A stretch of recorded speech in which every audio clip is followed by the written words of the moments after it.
नमस्कार दोस्तों, हम सभी भगत सिंह जी के बलिदान के कर्जदार हैं। उनके द्वारा किए गए बलिदान को तो हम चुका नहीं सकते, लेकिन वीडियो में जानकारी द्वारा हम उनके बलिदान को याद जरूर कर सकते हैं। यह बात उस समय की है जब भारत के महान लोग आज़ादी की लड़ाई लड़ रहे थे।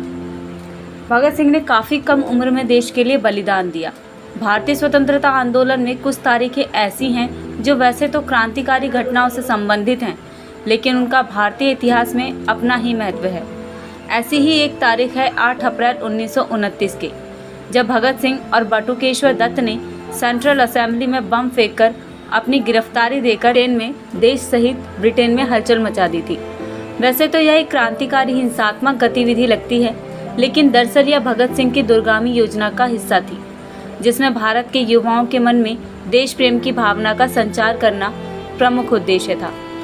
जब अंग्रेजों ने दिल्ली स्थित सेंट्रल असेंबली में पब्लिक सेफ्टी बिल पास करवा चुकी थी और ट्रेड डिस्प्यूट बिल पर चर्चा हो रही थी, ट्रेड डिस्प्यूट बिल के तहत मजदूरों द्वारा की जाने वाली हर तरह की हड़ताल पर पाबंदी लगाने का प्रावधान था, जो पब्लिक सेफ्टी बिल पर अध्यक्ष विट्ठल भाई पटेल का फैसला आना बाकी था, जिसमें सरकार को संदिग्धों पर मुना मुकदमा चलाए उन्हें गिरफ्तार करने का हक मिल रहा था। क्रांतिकारियों में इन कानूनों के खिलाफ बहुत रोष था। उन्हें लग रहा था कि अब पानी सिर से ऊपर जा रहा है और उन्हें ही इन कानूनों के खिलाफ कुछ करना होगा। भगत सिंह के मन में एक योजना पक रही थी।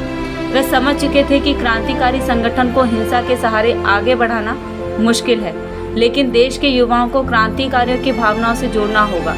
इसी को उन्होंने एक अवसर के रूप में देखा और सेंट्रल असेंबली में बम फेंकने की योजना बनाई। यह जानने के बावजूद कि बम फेंकने से इन बिल को कानून बनने से नहीं रोका जा सकेगा, लेकिन भगत सिंह चाहते थे अंग्रेज सरकार भी जाने कि इस बिल को लेकर क्रांतिकारियों और लोगों के मन में कितनी नाराजगी है। उनका कहना था कि असेंबली में बम का धमाका बहरी अंग्रेजी सरकार के कान खोलने का प्रतीक होगा, जिससे वह यह सुन सके कि यह कानून गलत है।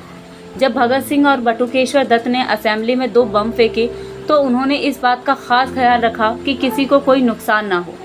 बम फेंकने के बाद दोनों ने वहां से फरार होने की बिल्कुल कोशिश नहीं की, बल्कि असेंबली में पर्चे फेंकते रहे और आज़ादी के नारे लगाते हुए अपनी गिरफ्तारी दी। दोनों क्रांतिकारियों ने असेंबली में जो पर्चे फेंके उसका पहला शब्द नोटिस था।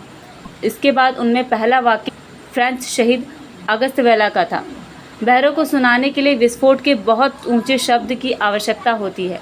यही एक भगत सिंह के प्लान का सबसे प्रमुख हिस्सा था, और जिस तरह से उन्होंने बिना किसी को मारे और भागे गिरफ्तारी दी, सुर्खियां यहाँ बननी थी कि पर्चों में लिखा क्या था। गिरफ्तारी के समय अंग्रेजी सुरक्षा कर्मी दोनों क्रांतिकारियों के पास आने से डर रहे थे, लेकिन दोनों के पास कोई हथियार नहीं था।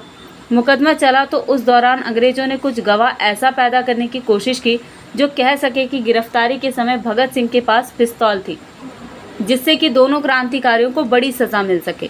तो कैसा लगा फ्रेंड्स आपको भगत सिंह का यह बलिदान? कमेंट्स बॉक्स में ज़रूर बताएं।